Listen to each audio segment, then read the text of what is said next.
A steakhouse in Las Vegas charges $100 for a single cigar. The suggested retail price from the manufacturer is $15.20. That is a 560% markup on something you will burn in 45 minutes. The cigar is called OpusX, made by Arturo Fuente, and the price gap you just heard is not a Vegas anomaly. It is the entry fee into a market where collectors routinely pay 300% above list price, where boxes purchased in 2005 for $300 now resell for over $1,500, where the company ships product only 4 times per year to a small group of retailers who must qualify for the privilege of stocking it. Most of those retailers do not even put OpusX on the shelf. They reserve it for their best customers. Everyone else pays whatever the secondary market demands. The question is whether that premium buys you the greatest cigar ever rolled, or whether you are simply paying for access to something kept artificially scarce. The real story of OpusX begins with an insult delivered in a Paris cigar shop sometime in the late 1980s. A French retailer from a store called Boutique 22 looked Carlos Fuente Junior in the eye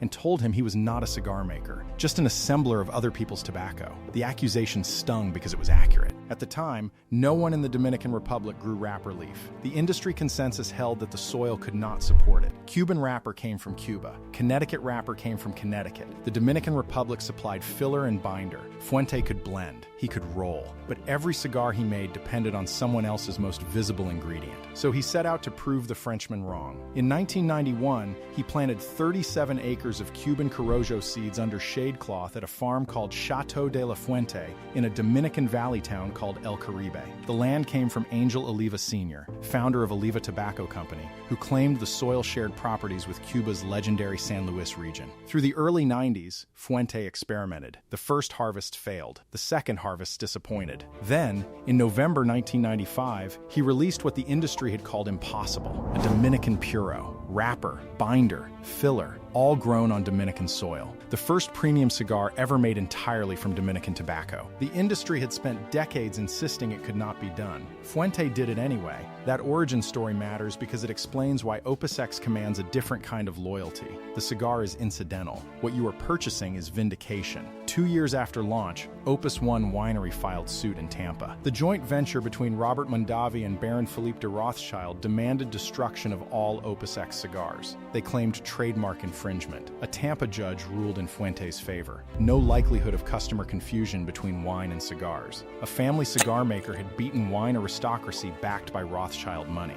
But the origin only explains why people care. It does not explain why they cannot buy. For that, you need to understand what happens to tobacco that never leaves the farm. Chateau de la Fuente has expanded since those first 37 acres. Today, the property covers roughly 300 acres across 4 farms, yet maximum cultivation in any given year is only 190 acres. The yield from that acreage stays entirely within the Fuente operation. Carlito Fuente does not sell a single leaf to outside manufacturers. The only cigars in existence that use Chateau de la Fuente wrapper are made by Fuente himself or by brands he personally controls, like Ashton, ESG, and Diamond Crown Black Diamond. If you ever hear someone claim their cigar uses the same tobacco as OpusX, they are lying. The leaf simply does not leave the property. And here is the detail that separates Fuente from every other producer in the premium cigar world. Whatever does not meet his standards gets burned, not sold, not repurposed, burned. He would rather destroy perfectly usable tobacco than let anyone else put it in a cigar. That is not scarcity. That is control. The production bottleneck compounds from there. Tabacalera A. Fuente rolls between 30 and 40 million cigars every year. Roughly 700,000 of those are OpusX. 2% of the output,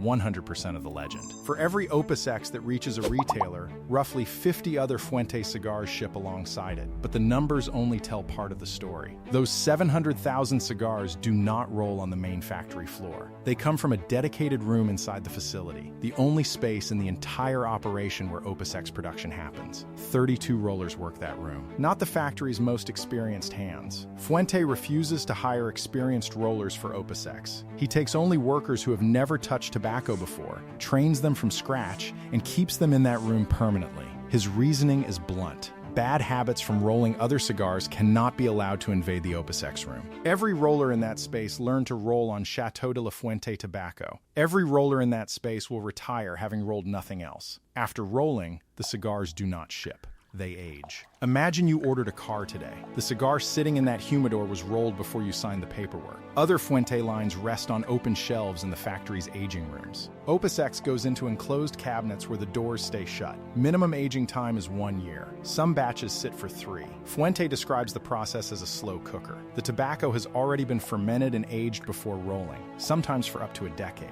Then the finished cigars age again. By the time an OpusX reaches a retailer, it has been sitting in controlled storage for years. That is carrying cost. That is warehouse space. That is insurance. That is capital locked away earning nothing. Then comes distribution. OpusX ships 4 times per year: early spring, summer, fall, December. Outside those windows, no new inventory moves. The retailers who receive those shipments are not chosen at random. They must qualify for allocation. Nearly 30 years after launch, when the initial frenzy forced shops to limit purchases to 2 cigars per customer per day and restrict sales to customers east of the Mississippi, the allocation system remains just as tight. A small group of what Fuente calls elite retailers receives limited quantities a few times per year. Most of them do not put OpusX on the shelf. They reserve it for their best customers, the repeat buyers, the heavy spenders, the ones who have earned access through years of patronage. If you walk into a cigar shop cold and ask for OpusX, you will likely hear that they are out of stock. The cigars may be sitting in the back room, but they are not for you, which brings us to the secondary market. That $15 suggested retail price assumes you are buying from an authorized retailer at the moment of allocation.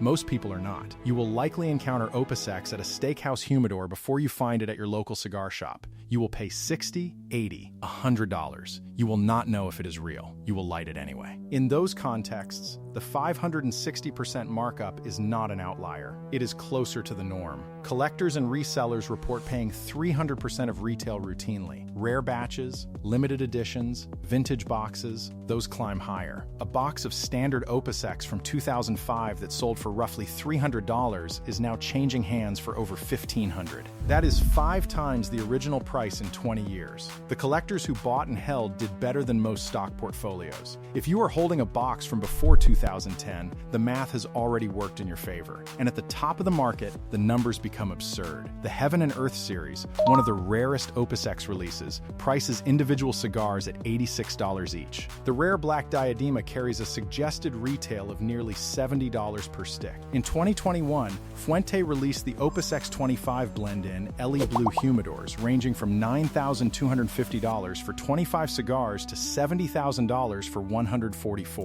$70,000 for a box of things you will set on fire. But the price alone does not explain the premium. The premium requires belief, and belief requires proof. OpusX has won Cigar Aficionado's Cigar of the Year twice. The Double Corona took the title in 2005. The Reserva de Chateau took it again in 2023 with a 97-point rating. In 30 years of publication, only 16 cigars have ever scored 96 points. 47 have scored 95. OpusX lands in that territory consistently. The ratings validate the scarcity. The scarcity justifies the ratings. The cycle reinforces itself. You could call it a virtuous loop. You could also call it a closed system that never has to prove itself to outsiders. And underneath all of it sits a century of tragedy. The Fuente company has burned down at least 9 times. The first fire hit Tampa in 1924. Arturo Fuente Sr. spent the next 22 years working as a general manager to pay off his debts before he could rebuild. His son Carlos bought the revived business in 1958 for $1.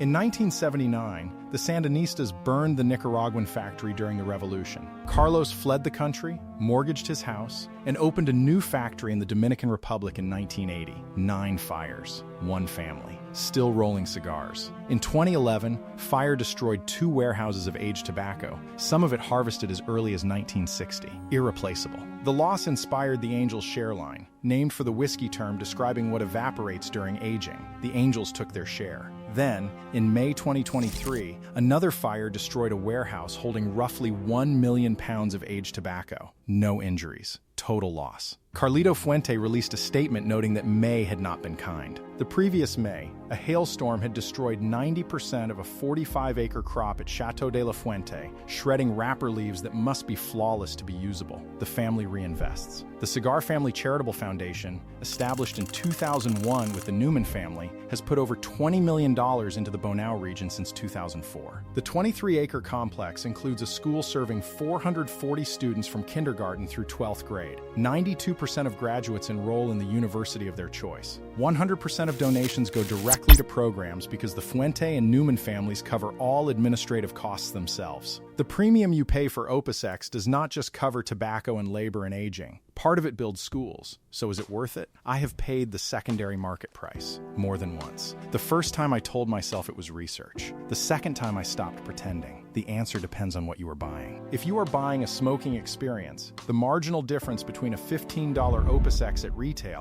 and a $40 cigar from another manufacturer is smaller than the gap between a $5 and a $15 cigar. Diminishing returns hit hard above $20. If you find OpusX at retail from an authorized dealer, the $15 is defensible. If you are paying 300% on the secondary market for a standard Vitola, you are subsidizing someone else's patience. But if you are buying access, history, scarcity, the story of a family that burned 9 times and kept rebuilding, the satisfaction of smoking something 32 people in one room made from tobacco that never leaves one farm, then the premium is the point. The scarcity is not a bug, it is the product. Some will say Fuente manufactures scarcity on purpose. They would be correct, and the counterfeiters know it. Fake OpusX cigars circulate through the secondary market with authentic-looking bands wrapped around short filler garbage. The problem is widespread enough that Carlito Fuente personally destroys his cigar bands after smoking, tearing them to pieces so counterfeiters cannot reuse them. The bands themselves are manufactured by a specialty printer in the Netherlands, Vrijdag Premium Printing, with intricate designs that counterfeiters struggle to match. But the fakes persist because the profit margin justifies the effort. Ask the retailer when their last allocation arrived. If they cannot answer, the box is secondary. If you want Fuente quality without the allocation hunt, the Hemingway line uses comparable leaf and similar craft. It sits on the shelf. You can spend $100 on an OpusX at a steakhouse and wonder if you got played. Or you can understand that the $100 bought 45 minutes of something 97% of cigar smokers will never taste. Both readings are correct. The question is, which version of yourself you want to be when the smoke clears? What is the most you have paid above list? And did you regret it the next morning? Before you pay secondary, call 3 authorized retailers. Ask when the next allocation drops. If you work the humidor at a steakhouse or a shop that gets allocation, tell me what you see. What moves? What sits? The comments on the last video asked about Padron. That is next.